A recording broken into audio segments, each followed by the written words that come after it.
And every day you have to wake up and wonder what day it is. yeah, and I'm always worried that I might miss the Ekadashi.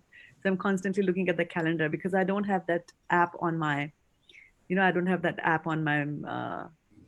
But if you have the Krishna calendar, right? Yeah, I have that calendar. That's what I'm saying. I keep on looking at that calendar. Yeah, me too. Wow, wow. So I have Chitra Mataji, Sonal Mataji, and Shraddha devi Mataji. So should we just wait, give a few more minutes to others also to join? Sure. Yes, Mataji.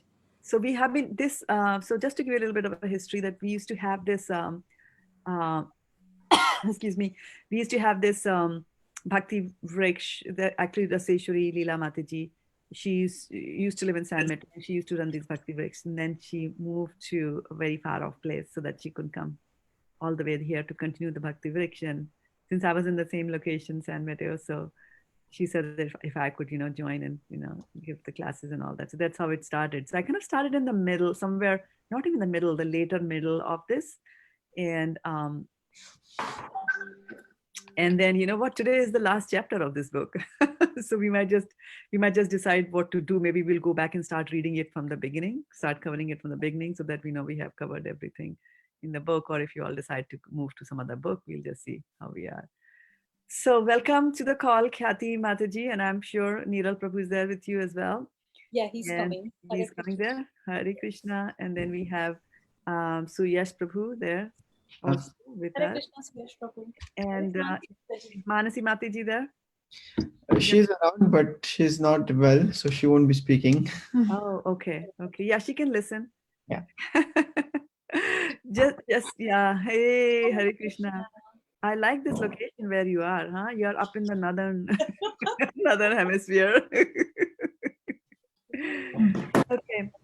So, all right. So then we should just get started. We'll start with pranam prayers to the spiritual master. Om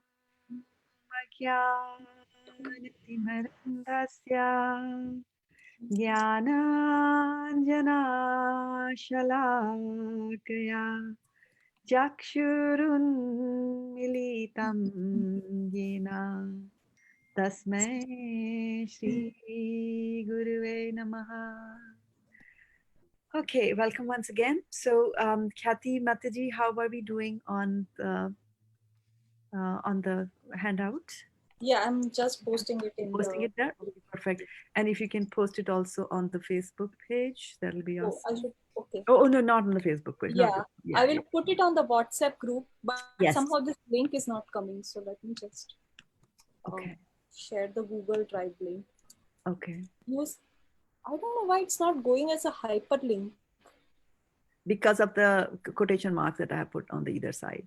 But then I sent the second link, which is without like a Google Drive link, and still it is not going. So okay.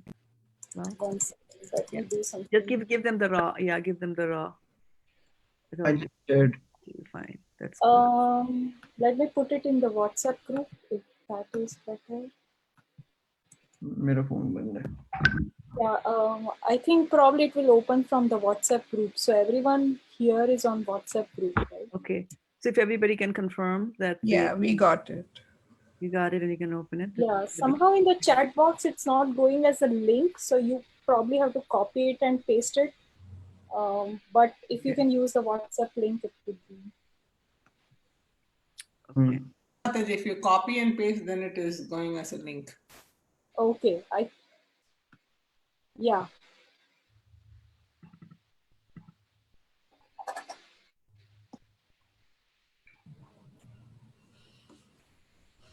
All right. So we'll before we go into this into the handout that you're going to that we're going to read today, I actually wanted to go through a summary part of one of the chapters in Srimad Bhagavatam to kind of set the background for what we're going to discuss today. And so here we are. Let's see. I am going to start sharing. my screen with you so that we can all read together, because I remember last time we had a little bit of a problem there, right?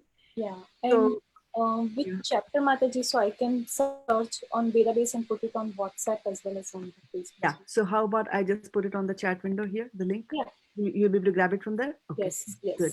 So I'm going to do that. I'm over here.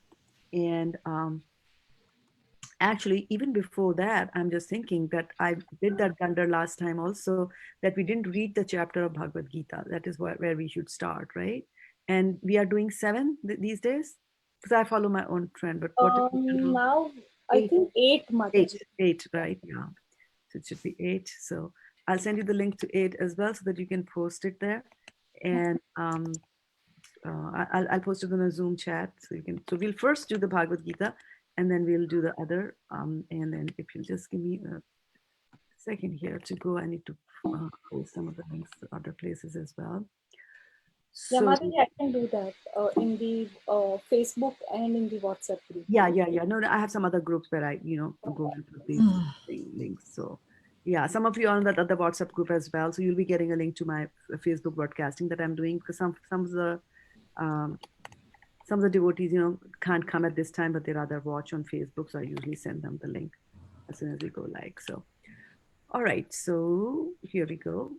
Bhagavad Gita, chapter number 8. And I need to start sharing my screen in Google Chrome, chapter number 8. And please confirm that you can read it. Yeah, we can. All right. So what I'll do is I am able to see on my screen Sonal Mataji, and then Suyash Prabhu, and then Kathy, and then we have Sudevi Mataji. Is there anybody that I'm missing? I'm there, Mataji. Chitra. Chitra. Yeah, see, for something is going on here that I'm not able to see the whole panel. Yeah. Mataji, actually, our video is off, so maybe you are seeing the people whose video is on. Chitra Mataji, is your video up? Usually I just see their names, like I that. think Chitra Mataji's name. Yes, There's the scroll bar. my video is off. Yeah, Okay. Mataji. So if you click on participants, you will see the list of the participants. And Yeah. I that is fine. I see you though, Mataji.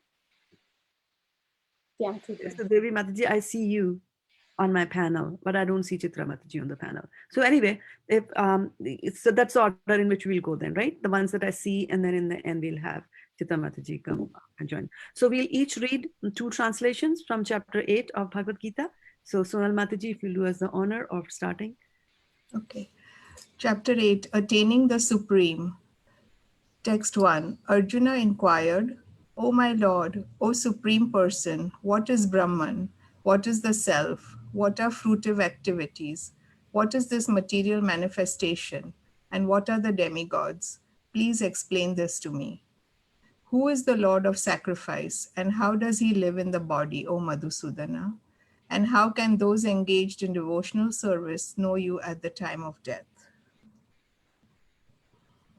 So yes, The Supreme Personality of Godhead said, the indestructible, transcendental living entity is called Brahman, and his eternal nature is called Adhyatma, the Self.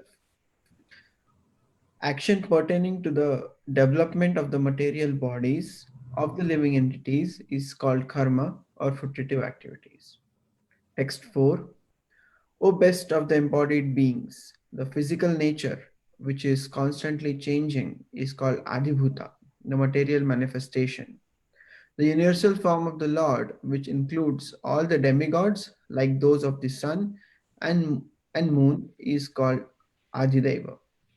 And I, the Supreme Lord, represented as the Supersoul in the heart of every embodied being, am called Adiyagya, the Lord of Sacrifice.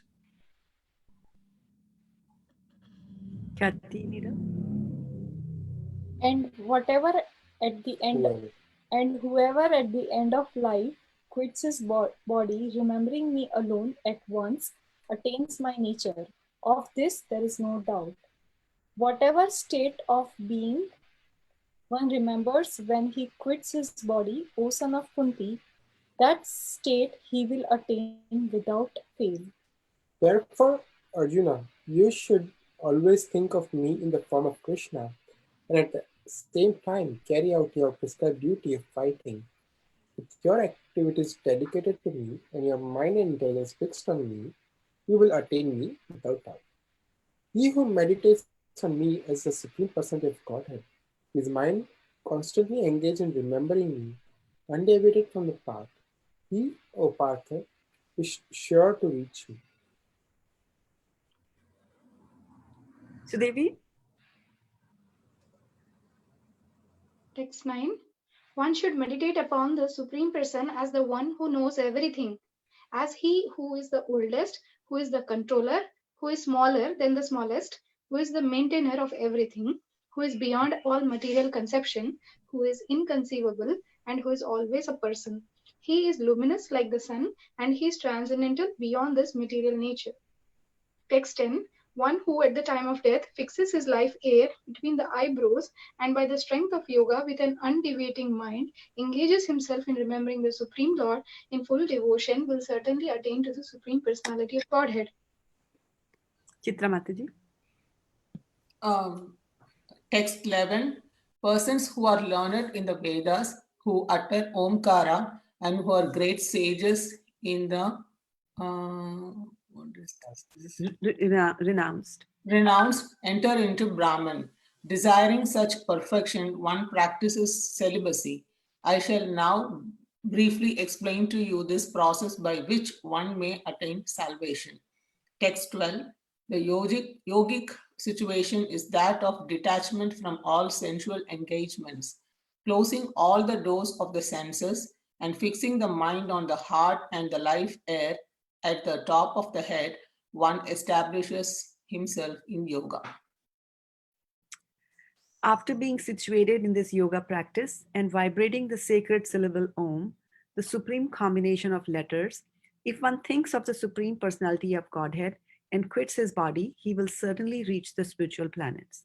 For one who always remembers me without deviation, I am easy to obtain, O son of Pritha, because of his constant engagement in devotional service.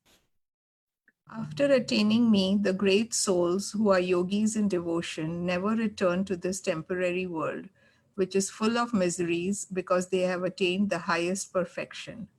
From the highest planet in the material world down to the lowest, all are places of misery, wherein repeated birth and death take place. But one who attains to my abode, O son of Kunti, never takes birth again. By human calculation, 1,000 ages taken together from the duration of Brahma's one day, and such also is duration of his night.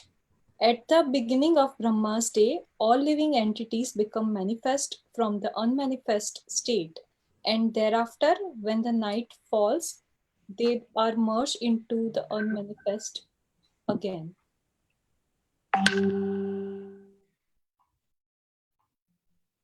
Suresh Prabhu did not Yeah. read.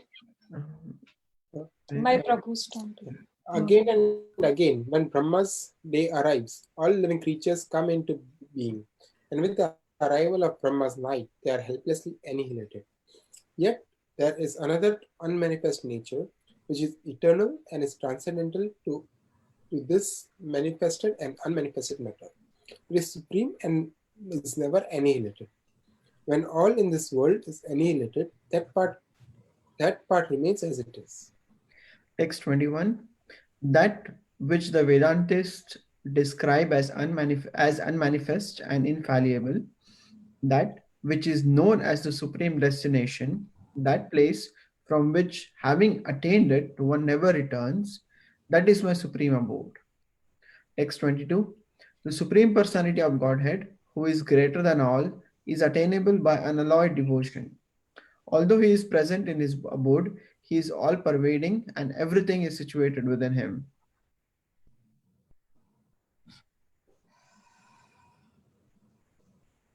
Devi? Yes, Mataji. 23. Text 23. O best of the Bharatas, I shall now explain to you the different times at which passing away from this world, the yogi does or does not come back. Text number 24.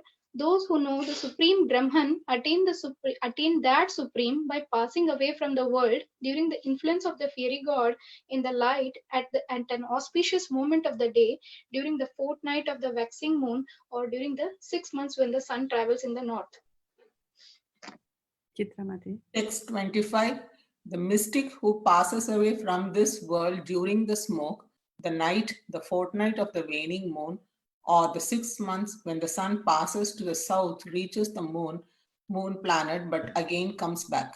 According to Vedic opinion, there are two ways of passing from this world, one in light and one in darkness. When one passes in light, he does not come back, but when one passes in darkness, he returns. Although the devotees know these two paths, O Arjuna, they are never bewildered. Therefore, be always fixed in devotion. A person who accepts the path of devotional service is not bereft of the results derived from studying the Vedas, performing sacrifices, undergoing austerities, giving charity, or pursuing philosophical and fruitive activities. Simply by performing devotional service, he attains all these. And at the end, he reaches the supreme eternal abode. Hare Krishna. So we completed one chapter of Bhagavad Gita together. And I was just thinking that this chapter, we are 7 of us here on the call. And actually, Rupashri Vasudha Mataji is watching us on Facebook. Yeah. Haribol, Yeah. yeah, I remember a long time ago, I used to drive to the temple on Wednesdays from work and to attend the evening class. And Rupashri Mataji, I would call Rupashri Mataji and we would both read she would read. I was driving and she would read the Bhagavad Gita to me on the way, from my home or from my office in, Redwood City all the way up to, we used to be in San Jose, so it was quite a long drive. So we used to read the Bhagavad Gita there. So it's like, deja vu for me to have her back. Archana Mataji said that she's still having trouble joining Zoom, so probably she will also watch live on Facebook. Oh, okay. Wow, we're gonna miss her. Okay, so so this is chapter number 8, and what I was saying was that I wanted us to also read from the seventh canto of Srimad Bhagavatam, and chapter number, I think it's chapter number 5. Let me just look it up and see. Yeah. So we'll just again take turns reading. We won't read the chapter, we just read the chapter summary here. Okay, so Sonal Mataji, your turn. Paragraph each. Yeah. Prahlad Maharaj, the saintly son of Hiranyakashipu. Prahlad Maharaj did not carry out the orders of his teachers, for he was always engaged in worshipping Lord Vishnu. As described in this chapter, Hiranyakashipu tried to kill Prahlad Maharaj even by having a snake bite him and by putting him under the feet of elephants. Yet he was unsuccessful. Hiranyakashipu's spiritual master Shukracharya had two sons named Sanda and Amarka, to whom Prahlad Maharaj was entrusted for education. Although the teachers tried to educate the boy Prahlad in politics, economics, and other material activities, he did not care for their instructions. Instead, he continued to be a pure devotee. Prahlad Maharaj never liked the idea of discriminating between one's friends and enemies. Because he was spiritually inclined, he was equal towards everyone. Once upon a time, Hiranyakashipu inquired from his son what the best thing was that he had learned from his teachers. Prahlad Maharaj replied that a man engrossed in the material consciousness of duality, thinking this is mine and that belongs to my enemy, should give up his householder life and go to the forest to worship the Supreme Lord.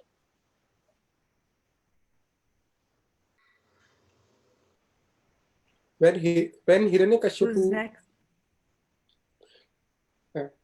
When Hiranyakashipu heard from his son about devotional service, he decided that this small boy had been polluted by some friend in school. Thus, he advised the teachers to take care of the boy so that he would not become a Krishna-conscious devotee. However, when teachers inquired from Prahlad Maharaj why he was going against their teachings, Prahlad Maharaj taught the teachers that the mentality of ownership is false. and that he was therefore trying to become an unalloyed devotee of Lord Vishnu.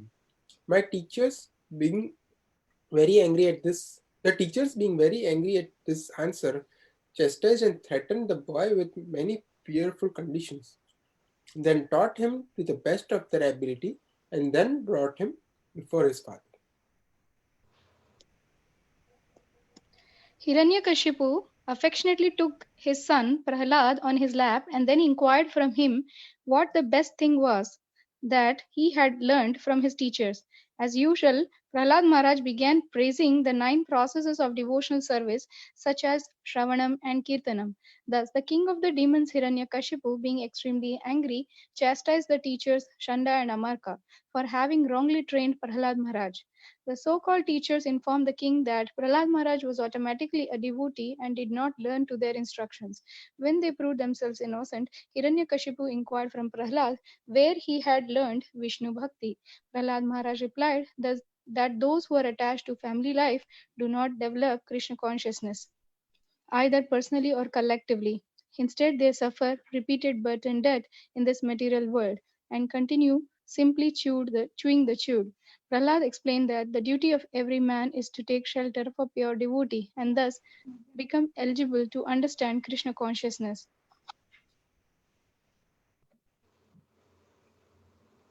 Chitra. Text 1. The great Saint Narada Muni said, the demons headed by Hiranyakashipu accepted. This one, the paragraph. Sorry, Mataji. Enraged at this answer, Hiranyakashipu threw Prahlad Maharaj from his lap. Since Prahlad was so treacherous that he had become a devotee of Vishnu who had killed his uncle Hiranyaksha, Hiranyakashipu asked his assistants to kill him. The assistants of Hiranyakashipu struck Prahlada with sharp weapons, threw him under the feet of elephants, subjected him to hellish conditions, threw him from the peak of a mountain, and tried to kill him in thousands of other ways, but they were unsuccessful. Hiranyakashipu therefore became increasingly afraid of his son Prahlad Maharaj and arrested him. The sons of Hiranyakashipu's spiritual master Sukracharya began teaching Prahlad in their own way, but Prahlada Maharaj did not accept their instructions. While the teachers were absent from the classroom, Prahlad Maharaj began to preach Krishna consciousness in the school, and by his instructions, all his class friends, the sons of the demons, became devotees like him. Okay, good. Thank you. Thank you, So anybody remember what were the names of the sons of Shukracharya who were teaching Prahlad? Shanda and Amarka. Shanda and Amarka. Very good. Okay. So I just wanted to go through this so that we kind of have a background on what we are reading, right?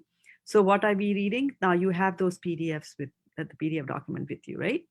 So we will go through this. And what I was thinking was that if you look at your PDF document, there it says that this is actually, it has been taken from Srimad Bhagavatam 7:5, 23 and 24. Those 2 verses are talking about the 9 processes of bhakti or devotional service.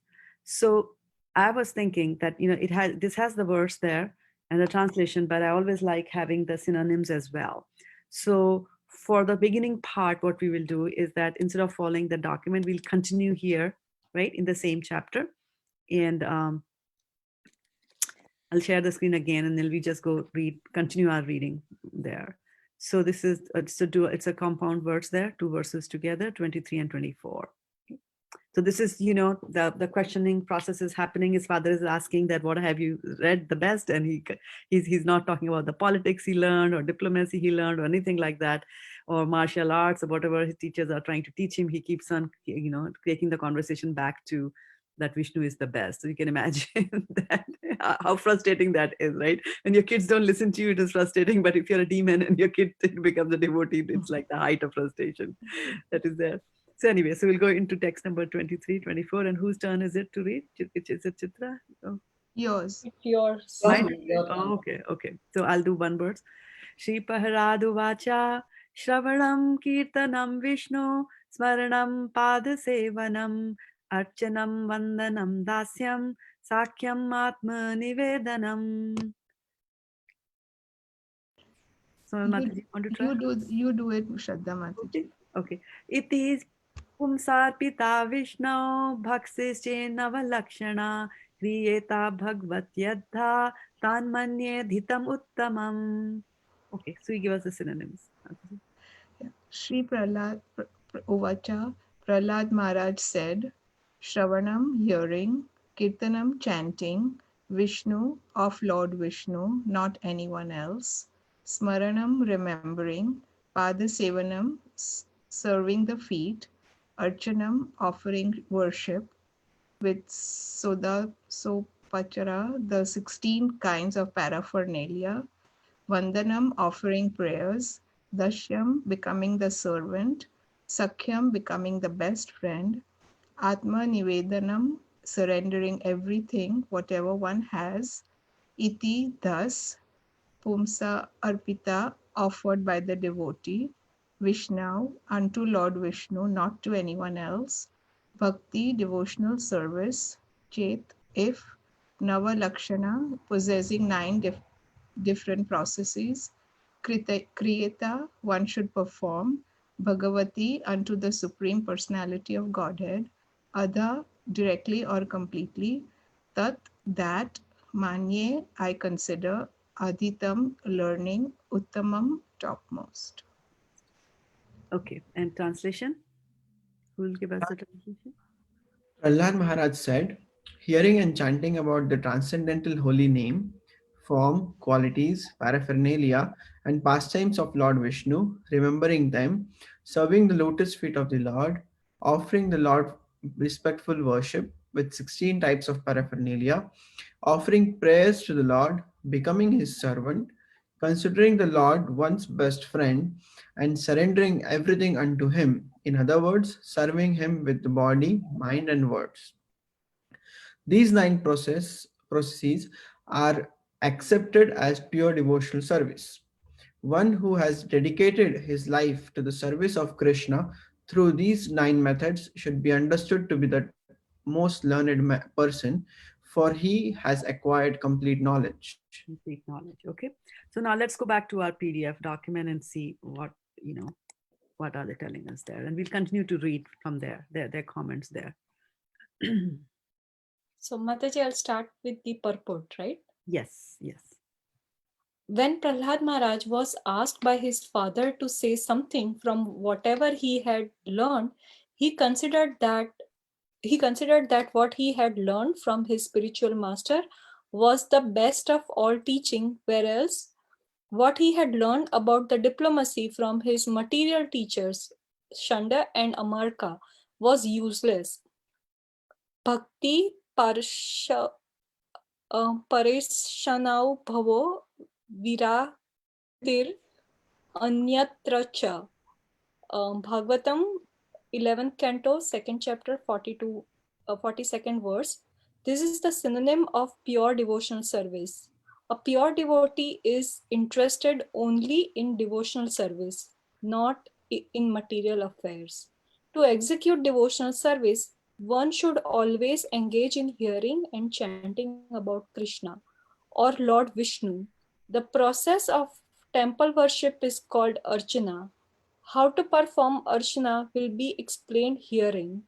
One should have complete faith in the words of Krishna, who says that he is the great well-wishing friend of everyone. Suhardam Sarva Bhutanam. A devotee considers Krishna the only friend. This is also called Sakhyam. Hakyam. The word Shravana refers to giving oral reception to the holy name and descriptions of the Lord's form, qualities, entourage, and pastimes as explained in Srimad Bhagavatam, Bhagavad Gita, and similar authorized scriptures. After orally receiving such messages, one should memorize these vibrations and repeat them with kirtanam. Smaranam means trying to understand more and more about the Supreme Lord And Pada Sevanam means engaging oneself in serving the lotus feet of the Lord according to the time and circumstances. Archanam means worshipping Lord Vishnu as one does in the temple, and Vandanam means offering respectful obeisances. Man mana bhava mada bhakto mada yaji mama namaskuru. Bhagavad Gita 18.65. Vandanam means namaskuru, offering obeisances or offering prayers.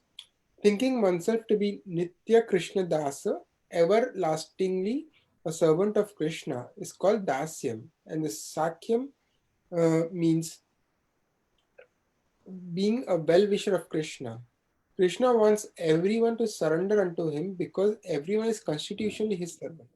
Therefore, as a sincere friend of Krishna, one should preach this philosophy, requesting everyone to surrender unto Krishna.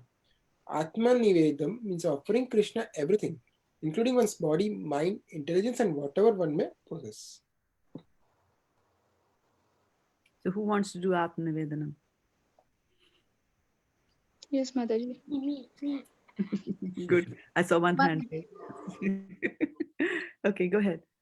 One's sincere endeavor to perform these 9 processes of devotional service is technically called bhakti. Should I read this paragraph, Mataji? Yes, please read. Read at least up to 4. Give it, then we'll give chance to Chitra Mataji to read as well. Okay. There are various devotees who have perfected their lives by following one of these 9 processes of bhakti. Hearing, Shravanam. Maharaj Parikshit, the last 7 days of his life, he constantly heard the Srimad Bhagavatam. Chanting, Kirtanam. Shukadev Goswami spoke the Bhagavatam to Maharaj Parikshit. Remembering, Vishnu Smaranam. Prahlad Maharaj never forgot Krishna despite constant tortures from his father, Hiranyakashipu. Serving the Lord's lotus feet, Pada Sevanam. Lakshmi, the goddess of fortune, is always engaged in serving the lotus feet of the Lord. Chitra Mataji. Deity worship Archanam. Maharaja Prithu used all of his royal possessions in order to offer them in pure devotion to the Lord. Praying Vandanam. Akura offered prayers to Krishna when he was traveling to Vrindavana in order to see Krishna. Executing orders Dasyam. Hanuman, the intimate servant of Ramachandra, executed all of Sri Ramachandra's orders despite all kinds of difficulties. Serving as a friend, Sakyam. Arjuna was so close to Krishna that the Lord offered himself to become his chariot driver and serve Arjuna and his brothers in various ways. Complete surrender, Atma Nivedanam. Bali Maharaja gave Sri Vamanadeva his entire kingdom, his possessions as well as his own body, although his own spiritual master was against it. Should I complete it, Mataji? Yes, please. Yeah. Maharaj Ambarisha perfected his life by following all the 9 processes of bhakti. By the mercy of the founder Acharya of our society, His Grace, A.C. Bhaktivedanta Swami Srila Prabhupada, these 9 processes of bhakti have been offered to us at all our ISKCON centers. Very nice. So just wanted to mention that for Srila Prabhupada, the A.C. Bhaktivedanta Swami Srila Prabhupada, the honorific that we use is His Divine Grace. I missed it. Sorry, Mataji. Okay. So thoughts, comments, anything that you heard and that you liked. And Rupashri and Archana Mataji, you can type your responses there on Facebook, and I'm looking at it. I really like each process and who perfected that. Like the example of that was really wonderful. Yeah. So let's see. This is something that we should memorize, and we could spend some time today just doing that exercise of trying to memorize what it is, right? So hearing is Shravanam. So who all are hearing right now? Me. All of us are hearing. All of us are hearing. So how many? 7. And Facebook? So you're 7 here, yeah. So you are 7 on this call, right? 7 of us are here, and then we have Ashna Mataji and and Rupashri are also there on the Facebook. And what about Manasi? Yeah, she is there. Right? So I was a little bit amused when in the beginning you said that she's not feeling well and then she will just listen. I was like, wow, it starts with listening. the first is listening. So okay, so Shravanam. So who heard the Shravanam? Maharaj Parikshit. Parikshit.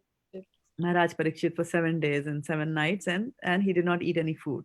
So we'll remember that, right? Shravanam is Parikshit. Then chanting is talking, and it's easy to remember. Sukhdev Goswami. Sukhdev Goswami. Yeah, right. So if Parikshit Maharaj was listening, somebody must be talking to him.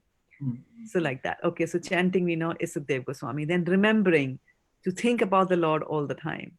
Prahlad Maharaj.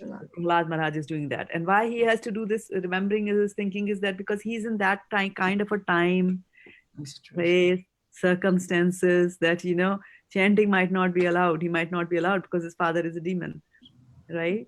So when the external forces are like that they are not allowing you to go, go to the temple, sit, listen to lectures, or, sit, chant, pray like that, then Smaranam comes in very handy. Because nobody knows what's going on inside your mind. God has constructed it very nicely that people don't know what's in our head, like that. Okay.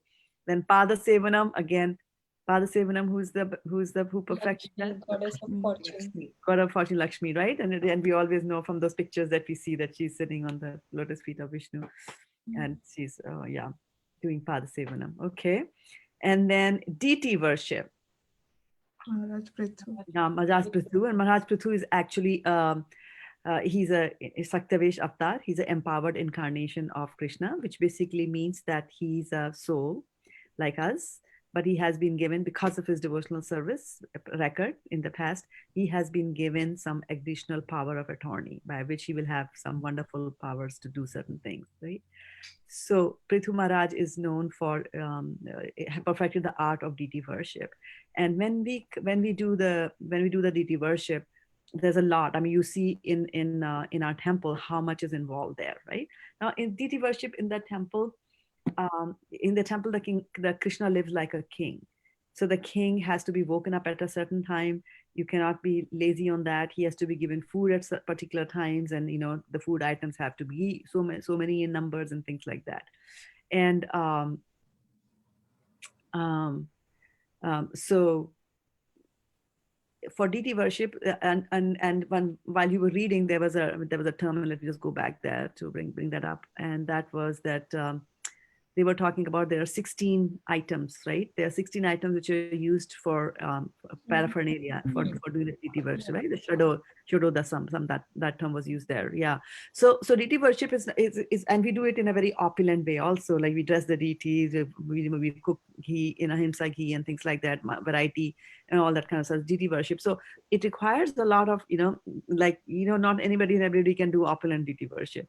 So Prithu Maharaj, he used all his royal possessions, to do the worship. That's why he's known as, the one who has perfected that art. Okay, so deity worship, we'll remember Maharaj Prithu. Then for praying, Vandanam, Akrur. Akrura, right? And so Akrura, what was the job of Akrura? What was he entrusted to do? Kans had asked him to bring the Lord Krishna and Balram for an invitation to visit Mathura, and he went to Vrindavan and asked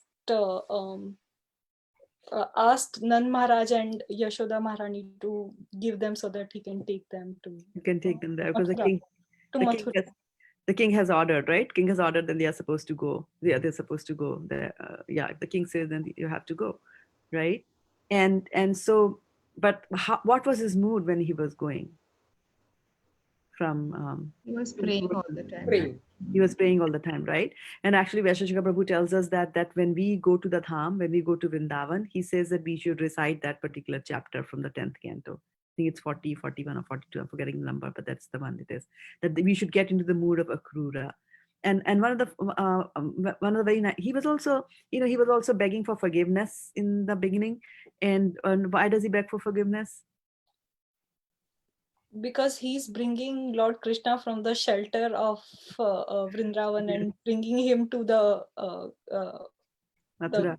to Mathura, to To Kans. Mathura, where, to Kansa. And where he knows his intention, right? That he wants to harm Lord Krishna. Harm him, right? So he's feeling very bad, but because he works for Kamsa, then he has kind of like what we are reading in Bhagavad Gita, first chapter in the mornings these days, is that, Kripacharya, Dronacharya, they were paid they were on the payrolls of Kuru, so they were on his side for as far as the fighting was going.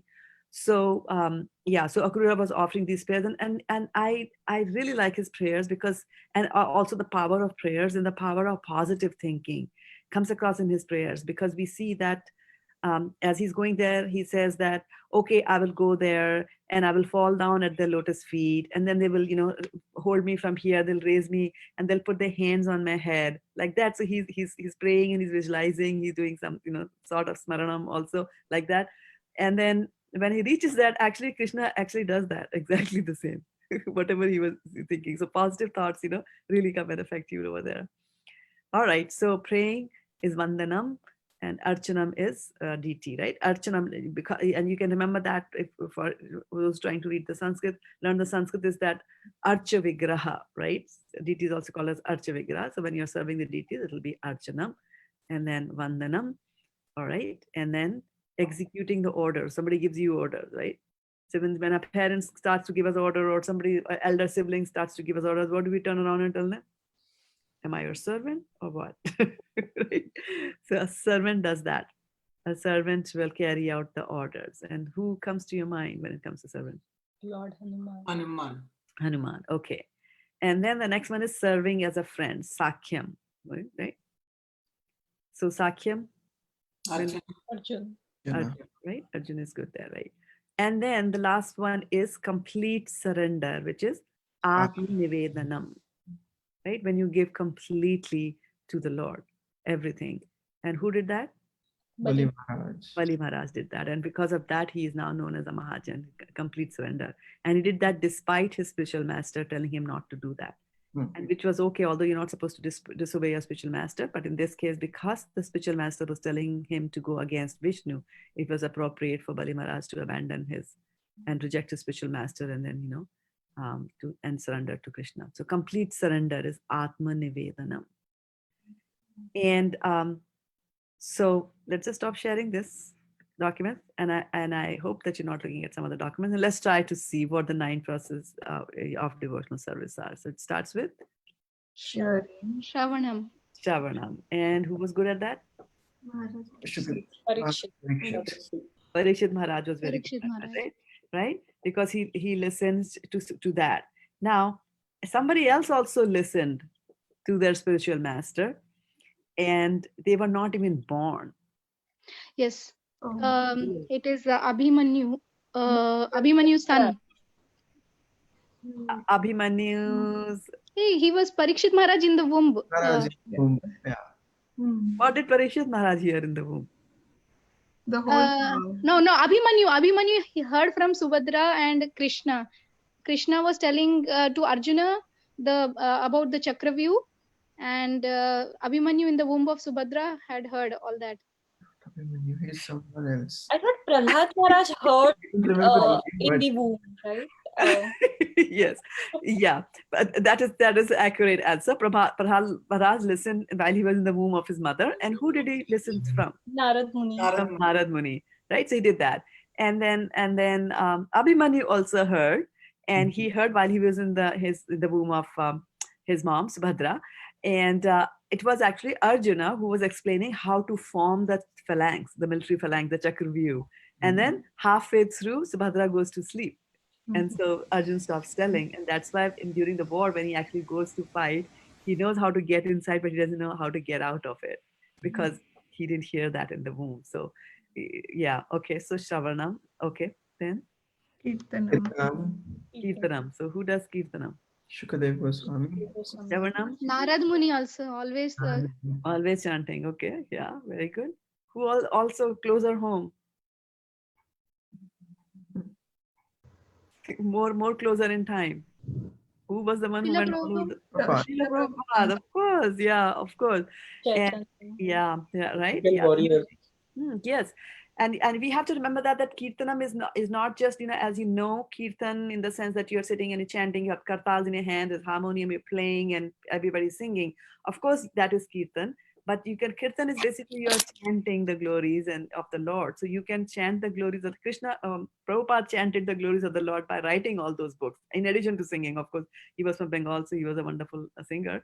But he also was, chanting or do kirti. Kirti means to glorify, right? Kirti means glory. So he was glorifying the Lord by translating so many books and writing so many books for us like that. Okay. So Shavanam Mataji, and Kirtan. preaching is also part of Kirtan, right? Yes, Sankirtan. Yeah. And then what's next? What's coming next? Shavanam. So we hear Vishnu Smaranam. Vishnu Smaranam. Smaranam, right? So to be able to do Vishnu Smaranam, you should have heard, right, about him from some place. Mm. Right? Either in this birth or some birth or while you were in the womb. Right? So you can imagine how powerful Narad Muni is, that a child is in the womb and he's and that to a demon's child, and he's able to affect so much that even after he's born, then he continues his devotional service there. Okay, so remembering, right? And then after Padasevanam. Padasevanam. Padasevanam. And who does Padasevanam? Lakshmi. Lakshmi Devi. Lakshmi Devi. Okay, And good. Tulsi Devi also. Okay, good. And then what's the next? Padsevanam. Smaranam. Smaranam was number 3. Deity worship, I think. Archanam. Deity worship is Archanam, correct? Yeah, correct for 20 points. Okay, and who was very good at deity worship? Prithu Maharaj. Prithu Maharaj. And why do we say that he perfected that art? Because he dedicated all that he had to do the deity worship. To do the deity worship. Okay. Special blessing. Power of attorney, you said. Power of attorney, you said, yeah, that word. Yeah, he Shakti Avesh Avtar. Shakti is power, right? Okay. Shakti Avesh, yeah. Okay, good. And then so we have Archanam, and then something rhymes with Archanam. That's Vandanam. Vandanam. Okay, right. Offering prayers by Akrura. Prayers, right? Offering prayers. So Akrura. Okay. And then Dasyam. Dasyam. So who's famous for that? Lord Hanuman. Hanuman. Okay. And then Sakshi. Sakyam. And who's famous for that? Arjuna. Arjuna. Okay. And then last is Atmanivedanam. Atmanivedanam. Okay. Bali Maharaj. Bali Maharaj did that. Okay. So so what is the order in which you progress in devotional service? You hear and then you chant and you serve and you do deity worship. Is it like that? Different, right? For different people. Is it like that? It can These are the different processes which we can adopt for bhakti. But last time we read Adhav Shraddha, that 9 stages of bhakti. That is the Adhav Shraddha, Sadhu Sangha, Bhajana Kriya, Anartha Nivritti, Nishtha, Ruchi, Bhava, Asakti. Bhava, Prema. Very good, right? 100 points, Mataji. Yes, 100 points to Sudevi Mataji. And then so there were 9 stages and you would go, so there was a beginning stage, Shraddha, and then the extreme, the highest was Prema, right? So what is the order here in these? But here the order can change because you can still be remembering. It doesn't have to be the 5th stage or the 6th. Or... Right. I was looking for that answer. So here there's not a gradual, increment that, okay, first you're hearing and then you go into the chanting. People sometimes just chant. For example, when we are doing Harinam, right, in Palo Alto, some young kids, they come there, they're there, okay, we'll also chant. They also start chanting, or we tell them, okay, repeat after me, and then they chant like that, right, without even hearing first. So a person can do that, and there are just before the point number 1 in your handouts, where it says there are various devotees who have perfected their lives by following one of these 9 processes of bhakti, right? So they were just focused on one. They were not, they were doing this and that, maybe a little bit of this, little that, but the main focus was on one of them, and they perfected their lives. This is very important thing to remember, that it's not a gradual step by step, that you go through all these. I mean, some of them might appear, like somebody might think that how can you do complete surrender without hearing, but that is fine. But here what we are saying, we are not talking about the gradual step by step. We are talking about that this is a process that you can spend your whole life just hearing, and just by that you will get perfection. Shrunvatam sa katha Krishna punya shravana kirtana hidyantasto hi abhadrani vidhunoti shruitsatam. So if you listen to talks of Krishna, then whatever materialistic desires that you have in your heart, abhadrani, they will go away. So obviously, when your materialistic desires are going away, where will your desires be routed, right? They will go towards Krishna, like that. So just by the process of hearing, we can reach the perfection of our life. Then, similarly, we have chanting also. Now, but we don't normally, we kind of do all of them, right? Sort of, at least 8 or 5 or 6 of them, right? Yes. Hearing, reading. Yeah, Shravanam Kirtanam we will do. That Yeah. is the most we will do. Yeah, remembering you do. Remembering you do. Archanam. But here remembering is constant remembering, because we Yeah. don't constantly remember, right? Like when Yeah. we Yes. are doing something out of like our job or something, we don't remember Krishna. Yes, and so that will be, yes, and that is how, and that really, like, if you take to the process of remembering and say that, okay, I'm going to focus on that, and I'm going to go back to Godhead using that particular process, then within remembering, you will go through the stages, right? So sometimes you have to be pulled out of your material life to say, hey, you have to remember Krishna. And as you progress, you will start to forget about your material necessities and material things, that you have to be reminded of your material things, right? Because your focus is now more on, on Krishna, like that. So hearing, chanting, remembering, yeah. And then Lord's lotus feet is their Pad Sevanam, right?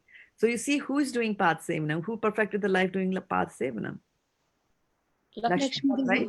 Lakshmi did that. And then Lakshmi is non-different from Radha, right? She's expansion comes, right? All the Lakshmis, they expand from Radha. Right? Brahma Samhita says Lakshmi Sahasra, like that particular words. So How is it different? say that again. So how do we how do we say we serve lotus feet of Krishna? Like, it's either deity worship or you can serve the devotees, but I don't know how do we Very good, very good. You got the answer. Servant of the servant of the servant of the servant, million times removed. When you serve them, serve the devotees of Krishna, all that goes, Krishna gets very pleased by that. And why does Krishna get pleased by that? And why does Krishna not get pleased by you going and directly massaging Krishna's feet, right? Like that. So the reason is that when a devotee is doing devotional service to Krishna, Krishna feels wants to reciprocate. You are serving me, I want to serve you, right? That's how it happens in our relationships also, right? Somebody does something nice to us, we want to do the same nice thing back to them. And why do we do that? Why do we have this tendency to return a good deed with a good deed in general? Because we are parts and parcel of Krishna. So that tendency, that characteristic that we have in ourselves is coming because we are Mame Vansho Jiva Loki. We are parts of Krishna, like that. Right? So Krishna wants to reciprocate. So like if somebody is saying, I'm going to cook for Krishna, then Krishna would like to cook for him. But the devotee will never allow Krishna to do that. Right? If Krishna was to come and tell you that you have been massaging, like my dad used to do that. My dad used to take some oil and he would massage the deities with his hand. He said, malish karo, like that. So people have their own ways of, having a relationship with the Lord. And so if you're massaging the Lord's feet like that, he would like to come and massage your feet. And the devotee will be like, oh my goodness, I don't want, how can I do that? I am your servant, Gopi. Yeah. So cooking for in the temple, so that comes as this, or it's a yes, yeah. Okay. It's not Archana or anything. Yeah. And then it can also come as part of the deity worship part of it, like if you're going to do an arti, bhoga arti, then there's some cooking that is being done. Usually, there are separate people who kind of just do that. But But by and large, you're serving the Lord's lotus feet. And Mataji, is worshipping Tulsi also part of serving the lotus feet, right? she's a devotee of the Lord. Yeah. Yeah. Deity worship. Or So how else can you serve the lotus feet of the Lord? Okay. How are the lotus feet of the Lord described? they are lotus-like. And if you're watching us on Suraj, you want to Facebook, say? if you're watching us on Facebook, you can type your answers there. I'll Mataji, can I say? Absolutely, yes. You paid the fees. I did. Okay, tell. I think the description of the lotus feet of the Lord that is reddish and a little bit blackish blue. That is the face, but for the feet. Yeah, they are a bit reddish too. Okay. Yeah. His feet are reddish like a lotus, right? That's why we call them lotus feet, because they are nice pink and reddish like that, like a fresh, nice lotus. And they are soft like a lotus petal. Yeah. I thought he just said the answer. Yeah. Very nice. Yes. So 20 points to Suraj also. Okay. So where else are the lotus feet defined? The Lord's lotus feet defined. We talk about that a lot. Lord's lotus feet imprinted in the sand of dust of Vrindavan. They are in the dust of always, Vrindavan. always try to find Krishna by The head of for his Okay. footprints. Maharaj, head of Bali Maharaj. Maharaj. They are there on the head of Bali Maharaj. Okay. Srimad Bhagavatam is Yeah, I was looking for that. lotus feet. I was looking for that answer, right? So First canto. first and the second canto are the lotus feet of the Supreme Personality of Godhead. So you can serve his lotus feet by reading Bhagavatam first canto, second canto, by explaining first canto, second canto, by distributing first canto, second canto, doing anything to the first canto, second canto, carrying it from one place to another place. All that is serving the lotus feet of the Lord, right? Like that. Okay, good. Then we have deity worship. We talked about that, right? So Maharaj Pithu used to do deity worship. Now, of course, we also do deity worship here. Now, I also wanted to let you know that the deity worship is done, although we are we follow the Gaudiya tradition, and which is in Madhurya Rasa. But when we see Radha Madan Mohan in the temple also, right? So if this is Radha Madan Mohan and Krishna is just a cowherd boy, how come we are feeding him such opulent food, right? He should just be having some rice and curd and things like that, right? That's what he used to have as a cowherd boy. But when we do the deity worship in the temple, we do the deity worship in the temple in the mood as if they are Vishnu and Lakshmi, like that. So that's why that opulence is there, and that awe and reverence is also there. That okay, fine, 7:30 curtains have to open. 7 o'clock they must have their the breakfast, or they have to be woken up at the exact time. They have to be given food at that time, and so on and so forth, because that is there. Now, and you can see that deity, we have a whole big battery of priests there, very nicely trained, and they perform the deity worship services there at the temple. But when it comes to home, the home rules are slightly relaxed, right? Because we are grahasthas in Kali Yuga, we have lots of other things to do. And if you start to follow the extremely high standards at the temple, then we might get, detached and might be on the other extreme end, like, start hating to do deity worship. And if not you, the family will start objecting if they are not all into Krishna consciousness like that. So we have to be careful about that. And then also, deity worship is because it's Archa Vigra. So the deity that you see is actually God. Right? He's God who manifests in this material form in front of us, so that he allows us to serve him. Otherwise, how will we serve, right? It's difficult to just think about him and things like that. So he says, okay, fine, here we are. I'm coming here, and you can do, serve me in this particular form. So when we do deity worship in the temple, then there are strict rules to be followed. Only certain qualified people can do deity worship unless it's an emergency. And then also we have to be very careful about aparadh, that we might do some aparadhs. So in certain ways, it is much better to be worshipping Vishnu, um, because trying to just worship the deity of Krishna and then performing aparadh is not a good thing for us. So even better is a very munificent incarnation of Krishna. Who's the most munificent incarnation of Krishna? Chaitanya Mahaprabhu. Chaitanya Mahaprabhu. There you go, right? So if he could, not take any offense against Jagai and Madhai, who actually started beating the Lordship, right? So, what to talk about us, who are trying to do some devotional service. So that's something to keep in mind, that because if it's Krishna that you bring in your home, then you have to be careful. You have to give him food in the time, at the right time, and things like that. Chaitanya Mahaprabhu is okay. If you're not feeling well, you have fever, he will say, okay, give me some dry fruits. You can, get away with giving him like that, but not with Krishna like that. So dasyam, right? So we have Lakshmi.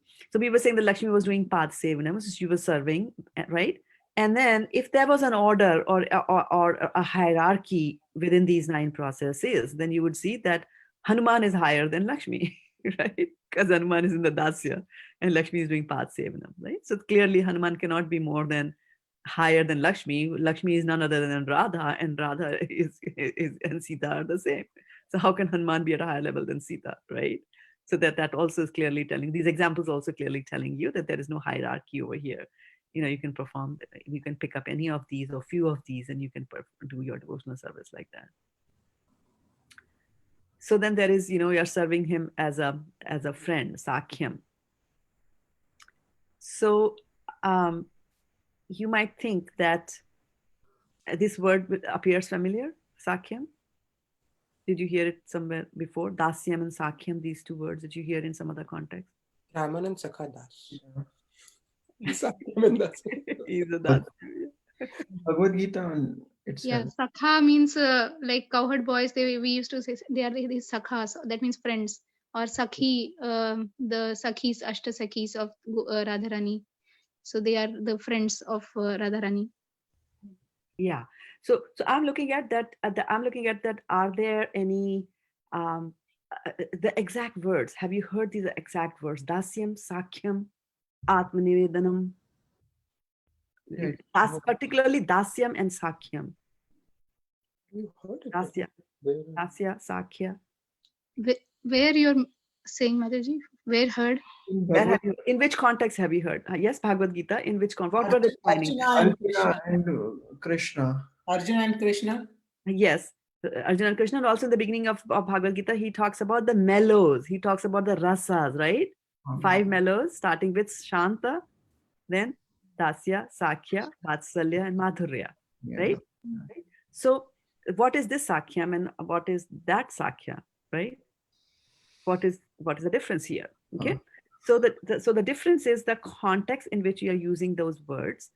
There, we are talking about a rasa, okay? That when a person is engaged or having a relationship, what rasa is that? And it's very difficult to translate rasa into English. Prabhupada says, right? The closest he comes is mellow, right? So I'm doing everything in the mood of a, and rasa is not exactly a mood, but in the mood of a friend, or I have my relationship with Krishna in the mood of a parent, and so on and so forth, right? But here, when you're using the word, Sakhyam, or we are using the word Dasyam, here there is some action which is implied, right? So here we're talking not about the mood, but action, actual action. So give me some example of actions that Hanuman did. He brought the Sanjeevani booty, that mountain he carried. Yes, he brought the Sanjeevani booty, right? And he went to find Sita Devi in at Ravana's place and Lanka. To find where she is, her whereabouts, and give her Ram's message, and brought her message back to Ram. Right? So he's acting as a messenger also, right? Okay, good. And then we have got Sakhyam, Arjuna, right? So where do we hear about Arjuna's friendly relationships with Krishna? He tells everything what you have told has gone above my head. 6th chapter, 45th verse, I believe. Arjuna says, you said first this, you said that, and then it is very tough. It is tougher than controlling the wind. That verse, in that context, Arjun says, I guess, He says Actually, in Virat Swarup, right? When Krishna shows him the Virat Swarup, he says after that, that, I mean, you are so opulent, and sometime I disrespected you by saying that you are my friend and sitting on the same bed as we rested and ate from the same plate. Yes, yes. So he was acting as he was behaving like a friend. That's where he's saying that I called you, hey Sakheti, right? Hey Sakha, hey Yadav, hey Sakheti, like that. And then, of course, in the first chapter also, there's no awe and reverence towards Krishna either as a lord or as as his master, spiritual master, right? He's talking to his cousin and he's saying, how can I fight this war? And then he goes and gives 20 verses worth of reasons why he should not fight, like that. So that's what he's doing. And then complete surrender. So Bali Maharaj is one who did complete surrender. Who else are there who are completely surrendered to Krishna? Gopis. The gopis are there. Yeah. Mirabai. There you go. Kunti Devi also always used to. Yeah. Draupadi? Yes. So it came later, right? For her, the surrender. And now, for those of you who watched the Srimad Bhagavatam class, we are doing first canto, 7th chapter, and there Ashwatthama has released the Brahmastra, and Arjun is running towards Krishna because by nature, all the Pandavas were always surrendered to Krishna. They were just, taking his sheet. They were at his lotus feet all the time. So whether it was good times or bad times, they always thought of Krishna. They always thought of, going there like that. So Uttara also went to ask for protection to. Yes. She ran towards Krishna. Yeah, like that. Yeah. So they are taking shelter. They are there. So complete surrender, Atma-nivedanam. It's difficult. It's difficult to do Atma-nivedanam till we are completely, detached. But it'll come. It'll come as you progress in devotional service. It'll come like that. Rupa Goswami also gave up everything what he had, 50% to the Vaishnavas and then 25% to his relatives, and just saved 25% for his own emergencies, and he went to follow Chaitanya Mahaprabhu's instructions. Yes, and part of that money was utilized in bringing his brother out, right? Yes. Out of the prison. So it was used in the service of the Lord. Yeah. So I was thinking that we have talked about these 9 processes, and praying is one of them. Praying, Vandanam. And this was just a thought that came to my mind that we could do some prayers, and as we are coming together as a group, and we should now kind of go a little bit to the higher level. And also one more point that I wanted to bring up and ask all of you is that this is the last chapter in this book.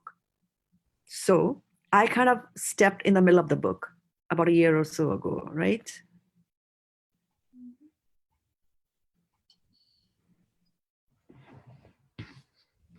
It's been 1.5 years, Mataji. 1.5? Yeah. Yes. We can start again. Yeah, that's one option. Or you can start a book. Yeah.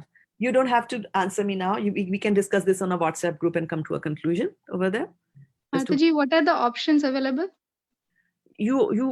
Option is that we go to another book, or other option is that we start this book from the beginning, because I don't think all of you did that from the beginning like that. So it's up to you. I will leave it up to you to come to a conclusion. We don't have to come to a conclusion right now.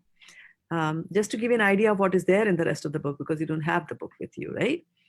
So it talks about harmonizing the body, mind, and the spirit through meditation, the pursuit of happiness, consciousness, the missing link, the mind, is it a friend or a foe?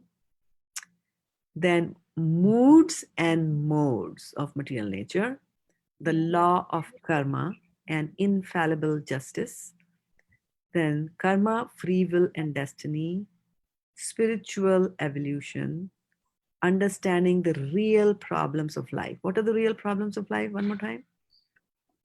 Birth, old age, disease, death. Death. There you go. Why are we here?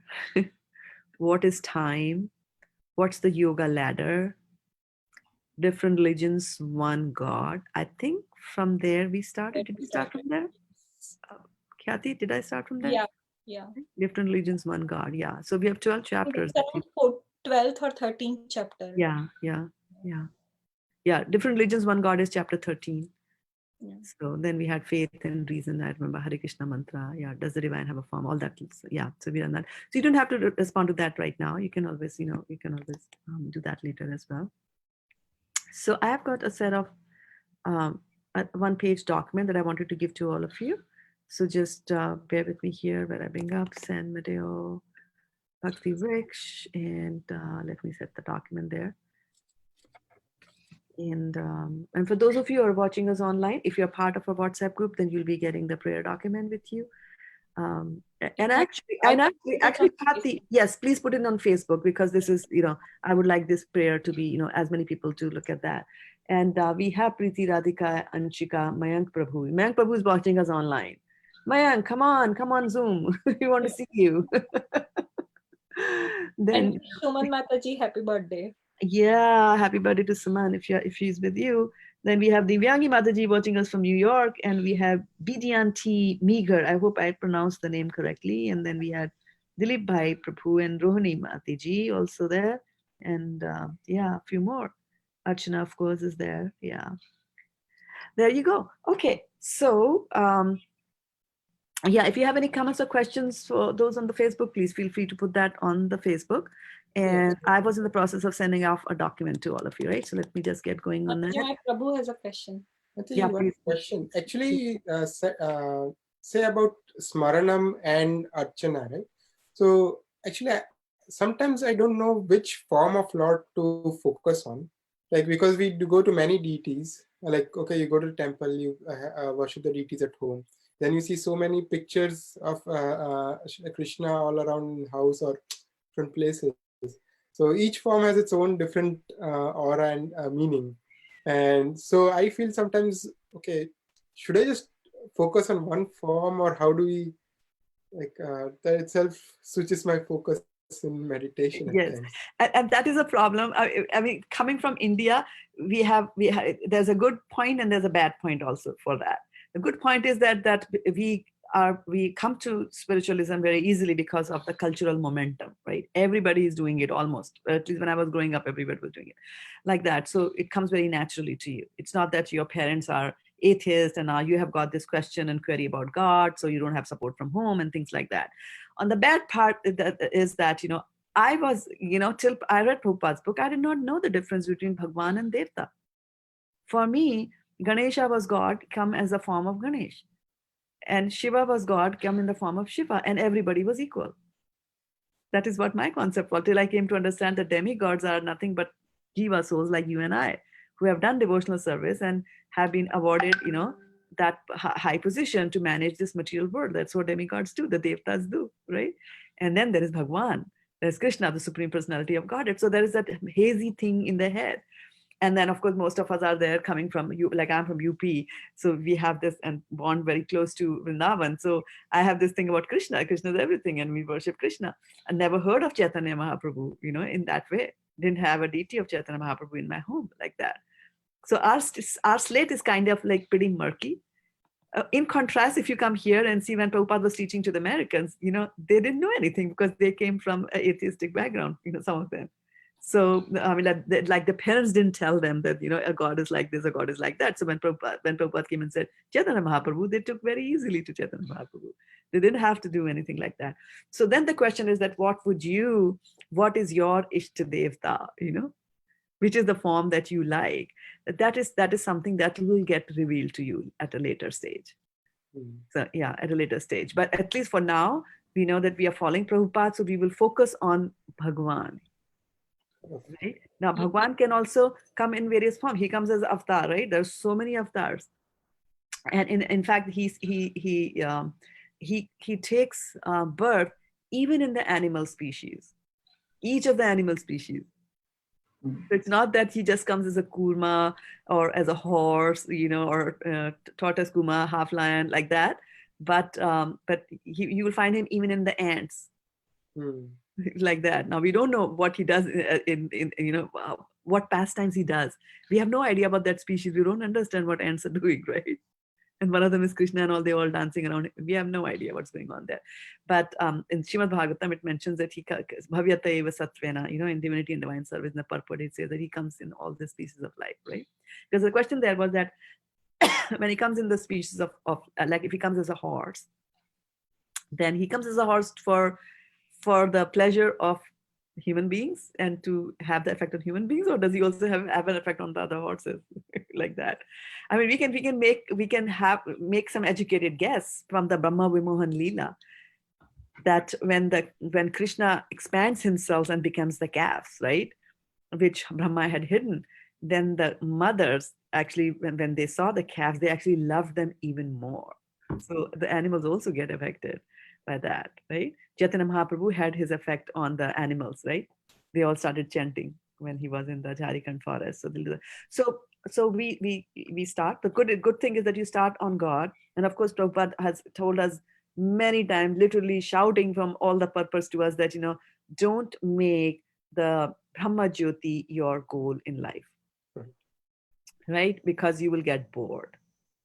And it's a dangerous thing, because there are some occasions where people have, and I don't have the name, but I did hear of some of our seniors tell that there are occasions when a person merged into the Brahma Jyoti. I mean, there's no such thing as merging, because you kind of hang there as scintillations. You're hanging there in the light that comes out of Krishna, the effulgence.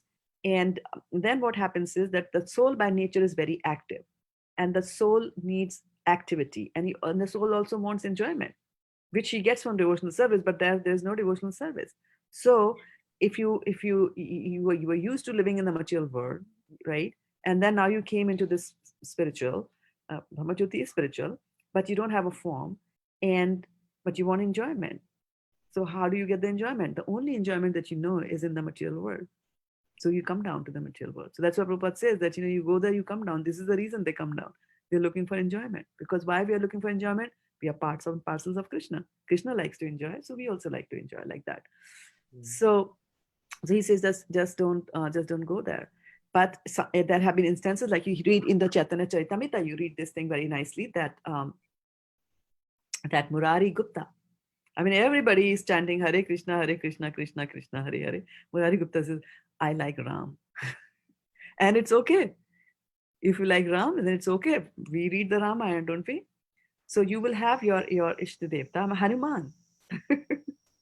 Hanuman is completely, Ram. He likes that. He's in that mood. And that's where the rasa comes, right? So in general, it is said. And let me just switch on one of these, because this light is coming into my eyes and I can't see you all. So just bear with me.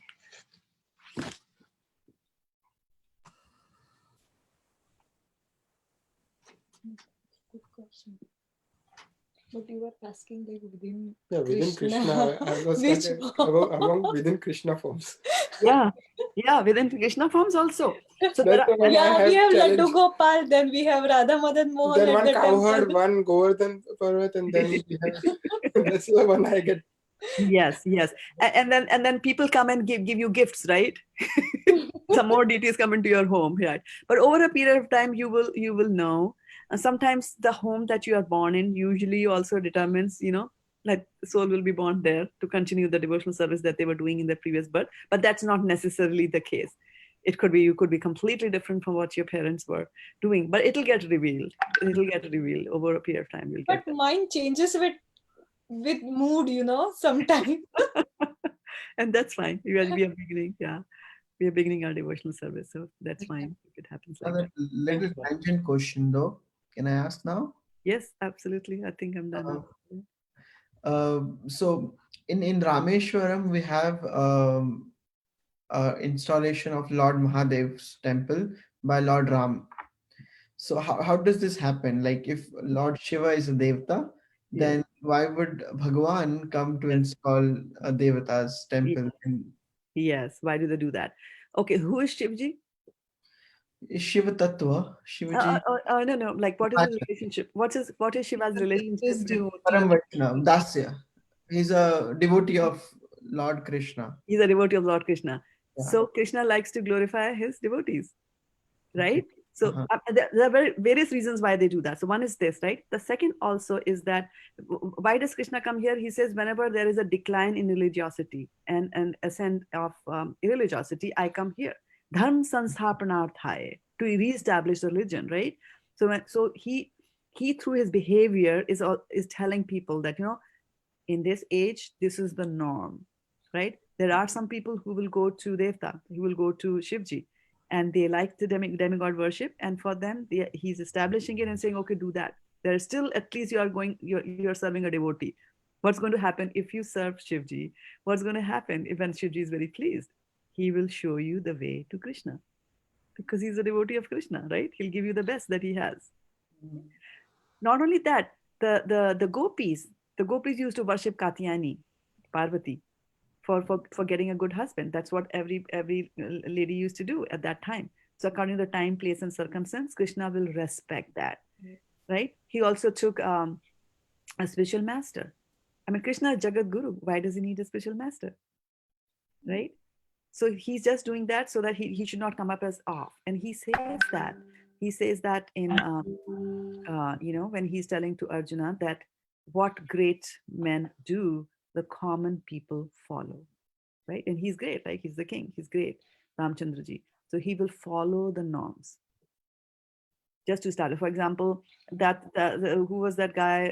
The washerman came and started accusing Sita, right, of being corrupt and things like that. And so he followed the process, whatever was the process there. First Agni Pariksha, and then you come and swear and things like that. So they are just doing it to establish. So when the Lord comes here and he performs his pastimes, there is a lot to it than meets the eye. Yeah, I'm not sure. There's a lot more there. What happened, Kathy? Mataji, I'm having how do I upload the PDF file in the Facebook post? Okay. Maybe it has to go as a link. It has to go as a drive link. You can't just load up for. Okay, so I can do that on my Google Drive and then upload. Yeah, you can do that, or yeah, that's a good way of doing that. Can you do that? Yes, Mataji, I can do that. Yeah, that'd be awesome. Thank you. And for those of you who are here, I will just push it on the WhatsApp group so that we'll reach sooner. That you already did, Mataji. I did that? You sent the prayers, You right? sent us the prayer. Yes. And this was the and I you know what, I spelled the file wrong, but that's fine. Inside the document you'll get the right spelling. Vignapati Panchaka. Yeah, Vignapti Panchaka. So there are 5 verses there. They're very sweet verses, actually. So I wanted to just use that because we are on the topic of following 9 processes of devotional service. And one of the processes is this. So I just thought that, why don't we just, yeah. Okay. Yeah, have you posted? Okay, sorry, too early. Almost there. Sorry? Now it didn't do it as a... Okay, yeah. Yes, Mataji, I did. You did that? Okay, perfect. Yes. Okay. So let's all of us look at a copy of the prayers, or I can also share the copy of the prayers here, right? Let me just do that. And where did I keep it? Here, I can open it from the WhatsApp group itself. All right. Open. It's opening.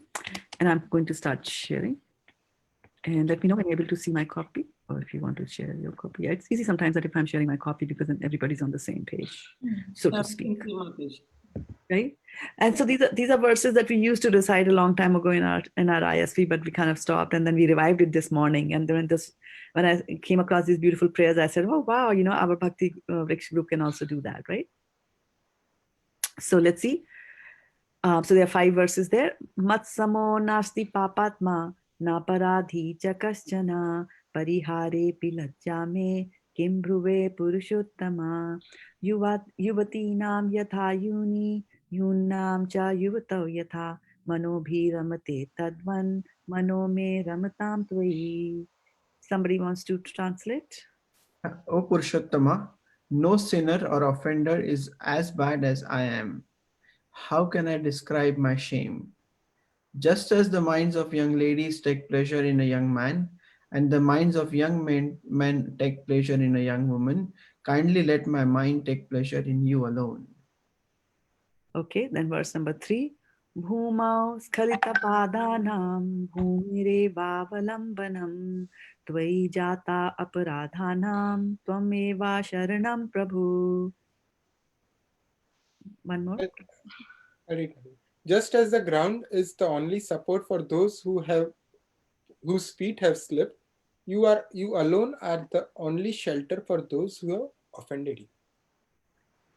Govinda Vallabhe Radhe Prarthaye Tvamaham Sada Twadiyam Iti Janatu Govindo Mam Tvaya Saha. O Srimati Radharani, beloved of Lord Govinda, this is my request. May you and Lord Govinda consider me one of your assistants. Number 5. Radhe Vrindavanadhishe Karuna Vritavahini Kripaya Nijapadabja Dasyam Mahyam Pradiyatam.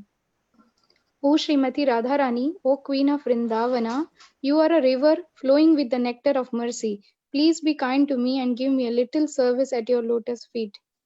There, Padasevanam. Right? See, in the mood of a Dasya, he's asking for some Padasevanam opportunities there. So, Mataji, what are these prayers from, Mataji? You know Who what? is singing this? Yes, I have the name, but it doesn't come to my mind clearly, but I will post it there. The Vigapni, like from which book they are coming, right? Could be Mukcharita, but I may be wrong. But I really like the, Bhumau Skalita Padanam Bhumire Vavalambanam Tvai Jata Paradhanam Tvam Eva Sharanam Prabho. So here it says, just as the ground is the only support for those whose feet have slipped, you alone are the only shelter for those who have offended you. So it's like, I'm walking on earth and then I fall down on earth. So earth is going to feel hurt, right? Because of the weight.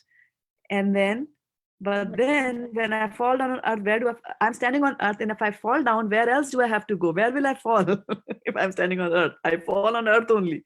So here it's saying that, even if I fall down, where will I go? So it's just like the extreme of. Very nice mood, Mataji. Yeah, it's a very nice set of verses. Yeah, very nice set of verses. I was thinking that I was just going to portray this idea, project this idea that should we start our classes with this, all of us singing it together? Yes. Yeah. Right?